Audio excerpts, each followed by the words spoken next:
everyone, my name is Jordan Davis, and for my current event, I chose what is coronavirus, how did it start, and how big could it get?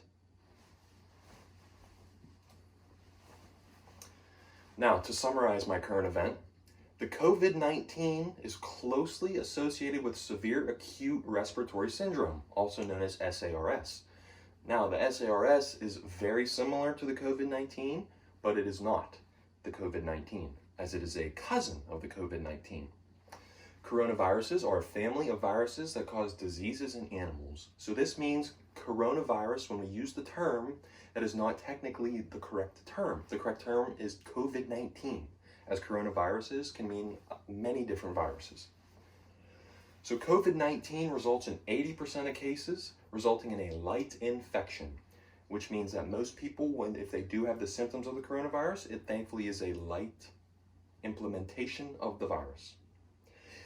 There may be many folks actually carrying around the disease and displaying no symptoms, which makes it very hard to manage, as we all know.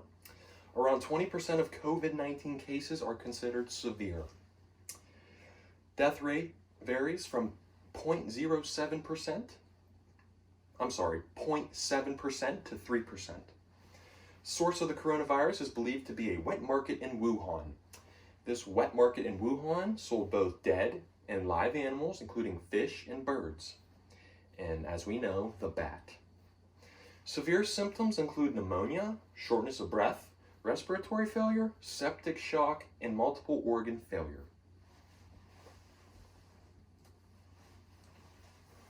The first law implemented into my current event is Small Business Coronavirus Relief Bill.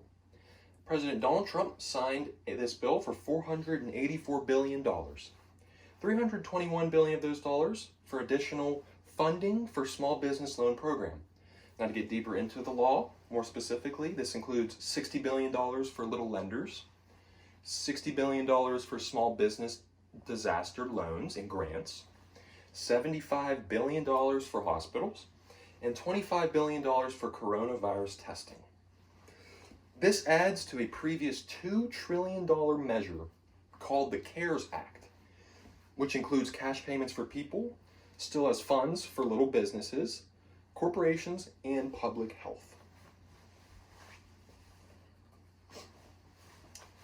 The second law that went along with my current event is the U.S. Department of Labor announces availability of up to $100 million in national health emergency dislocated worker grants in response to COVID-19.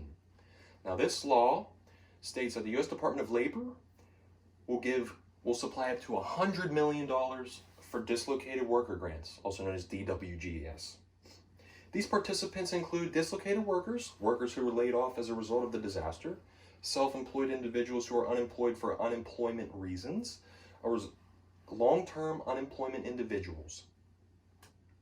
States can apply for Employment Recovery DWGS if 50 or more individuals are laid off by one employer, or if there are significant layoffs that significantly increase unemployment in an exceedingly given community.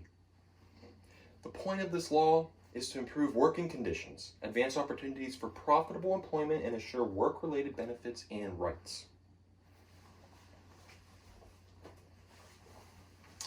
The third and final law that goes with my current event is Families First Coronavirus Response Act, Employer Paid Leave Requirements.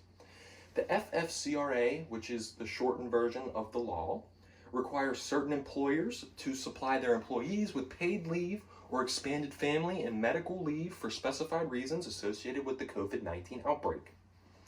Most employees of the nation are covered by Title II or by Family and Medical Leave Act. So the federal employees covered by the Title II of the Family and Medical Leave Act are covered by the paid leave of absence provision. Small businesses with fewer than 50 employees may qualify for this law.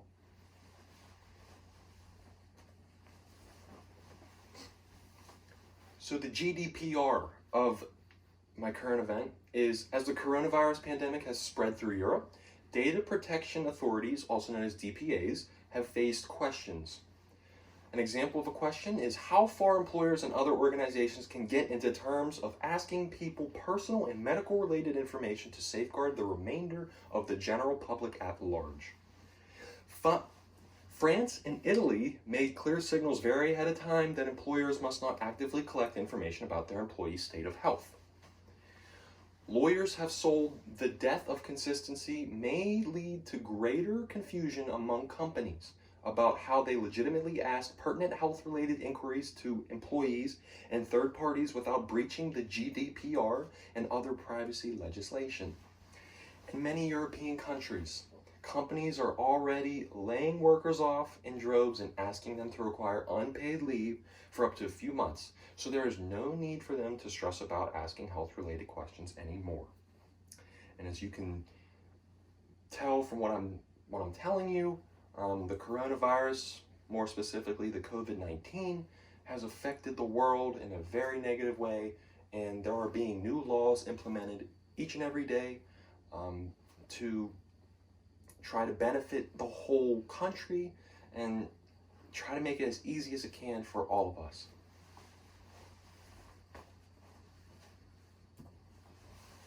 Now, my references for what I have on my PowerPoint is on my PowerPoint.